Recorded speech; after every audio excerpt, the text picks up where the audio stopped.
Hello guys, how's it going? My name is Dal, and today we got one of the biggest updates ever dropped for patch 10.0.7 over on the PTR. This patch is set to give us the new zone of the Forgotten Reach, even more alt-friendly gearing improvements, and a ton of new class changes.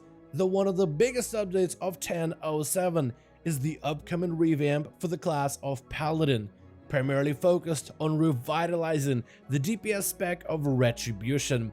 And today, we finally got our very first glimpse at the Paladin revamp. I still plan on going over the entire list of class changes, seeing improvements in this recent build. But today, I wanted to highlight some of the biggest changes, the wildest talents, and incredible new possibilities coming to the spec of Red Paladin. A playstyle which I could see myself potentially even maining come patch 10.0.7.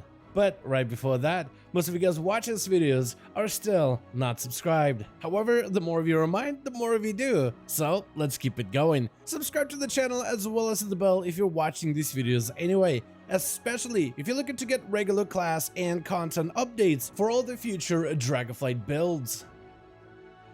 First, let's go over the talent changes found in the Paladin general tree. The first thing you'll notice is the overall tree structure has been adjusted, with many early talent choices moved to a different position. We also have quality adjustments like the talent of Cleanse Toxins, which is no longer blocked behind any other talent nodes, making it much easier to spec into. Paladins are seeing an increase to the overall effectiveness, with the new talent of Justification bolstering your judgment output. Seal of Alacrity still increases your haste, but also reduces the cooldown of judgment by an additional second. Seal of Might increases your mastery, but also will increase your primary stats as well. The talent of Divine Steed can now be cast off the GCD, which means you can activate this skill in between of other abilities. This allows Paladins to use their main mobility effect much more reactively, which allows for better consistency. Paladins are getting an overhaul to their survivability to make this plate-wearing class more similar to the sturdiness to the likes of warriors and even death knights. Starting with the talent of Sanctified Plates, which increases your armor by 20%, bolsters your stamina by 10%, and reduces the damage you take from area of effect attacks by 10%, which makes Paladins more resilient in raid groups against boss attacks, which would deal raid-wide damage. The talent of Faith's Armor causes Word of Glory to further fortify your gear, increasing your armor value by 20% for 4.5 seconds. Strength of Conviction causes your defensive skills to be empowered while standing in consecrated ground. Finally, Crusader's Reprieve increases the range at which you can attack your target with auto attacks and Crusader Strike. Crusader also heals you for a portion of your maximum health. Last week, the talent of Divine Toll became the default class capstone talent option, which can be further upgraded with Divine Resonance or Quickened Invocation for more regular uses. Divine Toll takes place of Seraphim and Sanctified Wrath, which have been removed from the class talent tree entirely. The talent of Dusk and Dawn has also been improved. After casting 3 holy power generating abilities, the Paladin gains the Blessing of Dawn, which increases the effectiveness of your next holy power spender, improving its healing or damage by 20%. After consuming Dawn, you gain the Blessing of Dusk, which reduces the damage you take by 5% for 10 seconds. Seal of Order modifies Dawn to be 10% more effective, but adjusts Dusk to also grant you additional armor and reduces the cooldown of holy power generating abilities by 10%. Fading Light also buffs Dawn by 10%, but Blessing of Dusk causes holy power generating skills to create an absorb shield around the Paladin for 20% of all damage or healing dealt.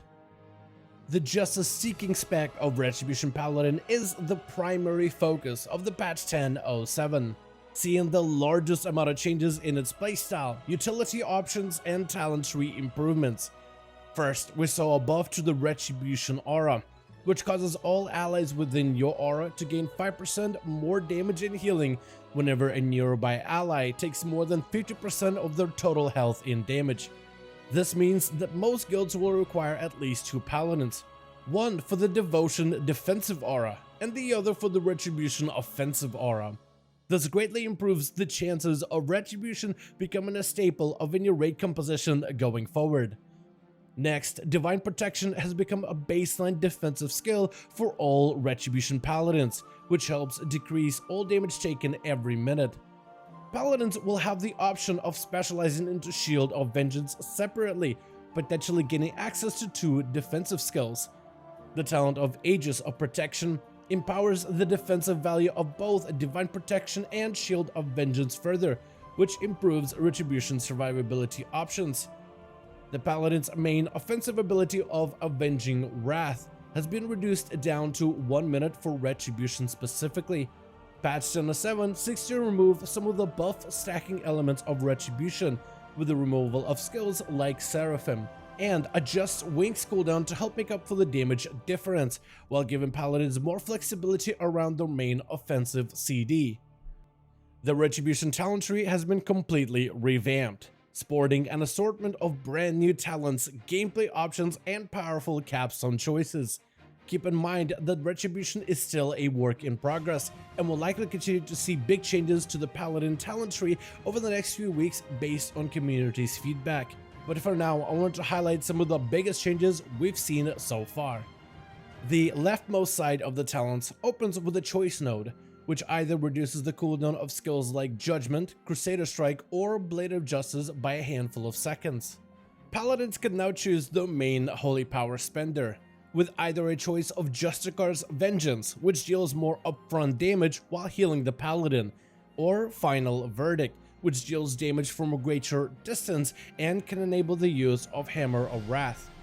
Retribution can empower their Judgment skill to either gain more holy power with every use, or gain 2 charges of Judgment instead. Even the ability of Crusader Strike can be further modified, either by turning it into a Blessed Hammer, which spins around the Paladin while generating holy power with 3 available charges, or by simply turning Crusader Strike into your basic auto attack, meaning that your autos will now generate holy power. Any skills which cause you to attack faster will directly begin to impact your holy power generation, which is a wild new combination for Retribution Paladins. Those same Crusader Strikes can also cleave nearby foes for a portion of its overall damage as well. The middle row of talents deals with defensives and utility. Talents like Light's Celerity turn Flash of Light into an instant cast healing effect, gaining greater effectiveness but also gaining a short 6-second cooldown. Guided by Prayer causes you to self-heal whenever your health drops to a critical condition. Healing Hands talent remains unchanged, but it now shares a choice node with Unbound Freedom, which increases the effectiveness of Blessing of Freedom, letting this buff be shared with another friendly target. In the right side of the talent tree, you have a choice node, which either grants you an extra charge of Crusader Strike or potentially Blade of Justice. To reset the cooldown of Blade of Justice, you can either choose the talent of Art of War, which works passively with your auto attacks, or Righteous Cause, which interacts directly with your combat abilities. Expurgation causes Blade of Justice to leave a burning effect upon your foe for a portion of its overall damage dealt.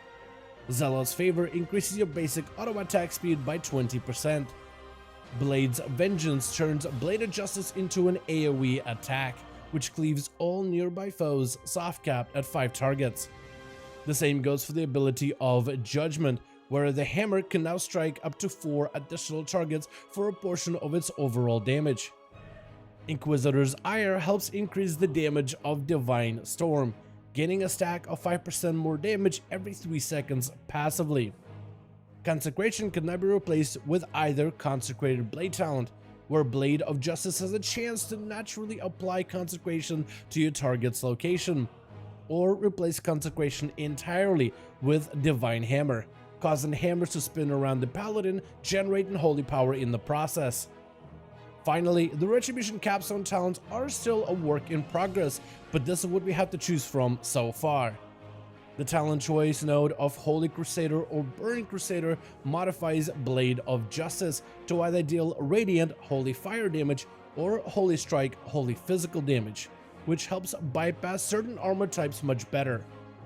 Wake of Ashes has also been moved further down into the talent rows, which can now be upgraded with Seething Flames, upgrading the ability to a combination skill which strikes your target ruthlessly 3 times in a row while cleaving all targets in front of you. High Lord's Judgment upgrades Judgment debuff, empowering your next 2 Holy Power abilities. Execution Sentence shares a node with Final Reckoning. Both of these skills can be upgraded with the Executioner's Will, which prolongs either of the ability's debuff's duration when using Final Verdict or Justicar's Vengeance finishers. Stay of Execution increases the duration of Execution Sentence while reducing the marked enemy's damage to the Paladin by 10%. Next, we see a few changes to the specs of Holy and the spec of Protection. Starting with the Guiding Light that is the Healer Paladin, we see a new Aura Mastery interaction. When using the newest Retribution aura as a Holy Paladin, Aura Mastery empowers all affected allies, increasing their healing received by 15%. There may be some situations where healing throughput could be more effective than flat damage reduction, though as of right now it is a little too early to tell.